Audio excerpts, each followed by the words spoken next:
Hey guys, Ashley here. As you can see from the title down below, today I am 22.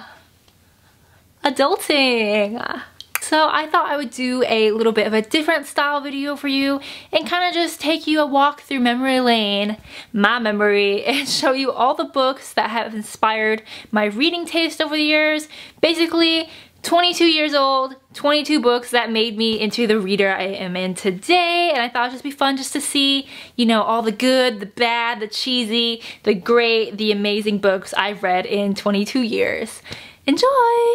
So the first one I have is Fairyopolis, a Flower Fairies journal, which is basically just a bunch of journal entries from a woman named Cicely in the summer of 1920 when she discovers some fairies living in her flower garden. I was weirdly fascinated by fairies when I was younger. I had them all over my room, so I used to devour this every single day, every single night.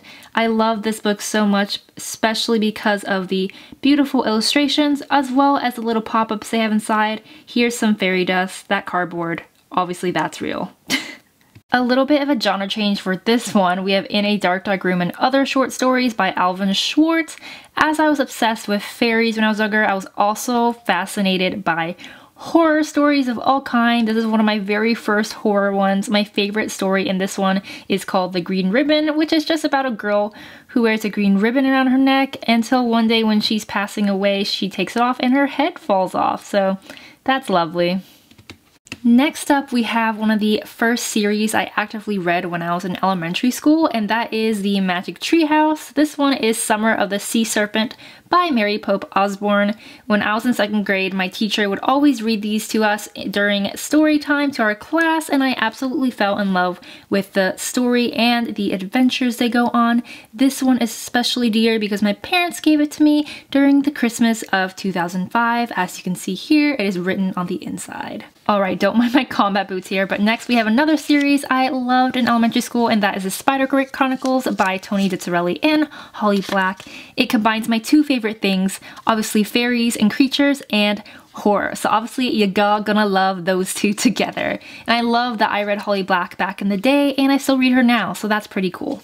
And speaking of reading, we have my favorite book lover, Matilda by Roald Dahl. I just love her. I love that she is so passionate about reading and she's different and she doesn't let that stand in her way. And of course we have Roald Dahl's iconic illustrations. It's not a Roald Dahl book without them.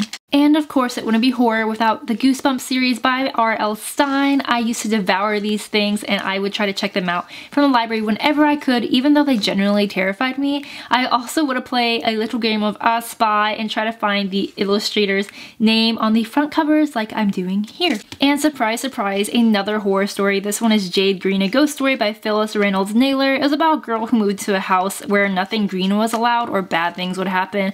Honestly, only including this one because I bought it from the Scholastic Book Fair with my own money and I was proud of it, okay? And of course, you know I had to include Harry Potter by the fantastic J.K. Rowling. Here I just have my various editions of The Prisoner of Azkaban. Of course the original, it's my favorite in the series. I just always love reading this growing up alongside the characters. I'm pretty sure it'll always stay with me. Here I am. I'm a wizard. Expelliarmus. So moving on from elementary school, we go into cringy junior high, and I obviously was obsessed with The Clique by Lacey Harrison. I mean, looking at that title, Breakfast at Tiffanys.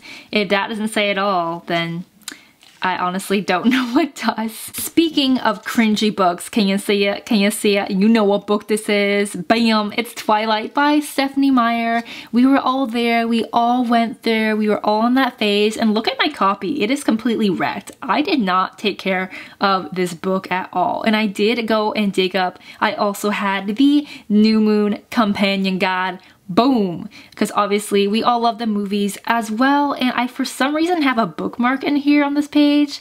Why? I do not know. Next we have the Hush Hush series by Becca Fitzpatrick. I'm just including this to show you my progression because obviously I went from vampires to angels, so paranormal hype. So this one also follows my Twilight era. It's Shiver by Maggie Stiefvater. Picked it up because it had werewolves in it, but I'm honestly so glad I did it because if I hadn't, I would never have discovered Maggie Stiefvater's amazing writing. All Alright, moving on to books I read in high school, we have the Across the Universe trilogy by Beth Revis. It was one of the first sci-fi books I ever read in the young adult genre, and to this day it's still one of the most beautiful covers I have ever seen. Plus, if you flip the cover around, it's a map of the ship. You know your girl loves your maps. Next, we have City of Bones by Cassandra Clare, which I binge read all in the summer of 2012. Picked it up because Stephanie Meyer blurbed it. If you know me, you know my relationship with these. High school was a time where I also really got into dystopian, where I started reading The Darkest Minds by Alexandra Bracken. She was also one of the first signings I ever went to, so that makes the series especially special to me. And of course, if you know me, you know I can't not put Throne of Glass by Miss Sarah J Maas into this video. This is one of the first series I honestly fangirl so hard about and am so invested in. I am in love. Exhibit A, B, and C. I literally have the whole collection, any edition, you name it. US, UK, I have advanced reader copies. Of course, we have that Court of Thorns and Roses series. Your girl just loves Sarah J Maas, and you better get used to it. Should I mention earlier, everything from Throne of Glass to now is things I've read in college to the present time. This one is Saga by Brian K. Vaughan. It is one of the first graphic novels I have ever read. I got peer pressured into buying it, and I'm so glad I did. I love the art style, and I am just fell in love with the way graphic novels tell storytelling. Next, we have another first. We have The Black Prism by Brent Weeks. This is the first adult fantasy book I picked up. I used to be so intimidated by the length of adult fantasy books, but now, no longer. Your girl no longer afraid. And speaking of adult fantasy, we have Nevernight by Jay Kristoff. If you know me, like Sarah J Maas, I'm obsessed with the series, and honestly, this is just another opportunity to show you the many copies I have of this one book. What is wrong with me? Another first with Orange by Ichiko Takano, the manga. It's not the first manga I picked up, but it's definitely one of the first manga I picked up that was outside of my comfort zone. I used to only buy mangas I had seen them anime of, and Orange is definitely the start of my expansion to read other genres, especially more contemporary ones.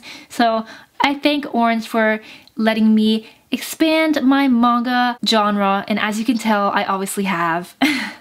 Followed by Orange, we have Jane Eyre by Charlotte Bronte, one of my first classics I read on my own, and I loved it, loved it. I'm definitely not afraid of classic anymore. Try it, try it, try it. Also, Mr. Rochester, worth it. And the last book I have on my list, a 22nd book, is Furthermore by Tahara Mafi. I literally just finished it a couple of days ago. It is a middle reader, but honestly, it just brings me so much joy. The world is so colorful. I love all the illustrations, and it just makes me feel like I'm living my childhood again, and I love it. Alright guys, and that is all the books that I have read in 22 years, or at least the ones that I think were significant to me as a reader. Yesterday actually was my 1-year anniversary on BookTube, so thank you.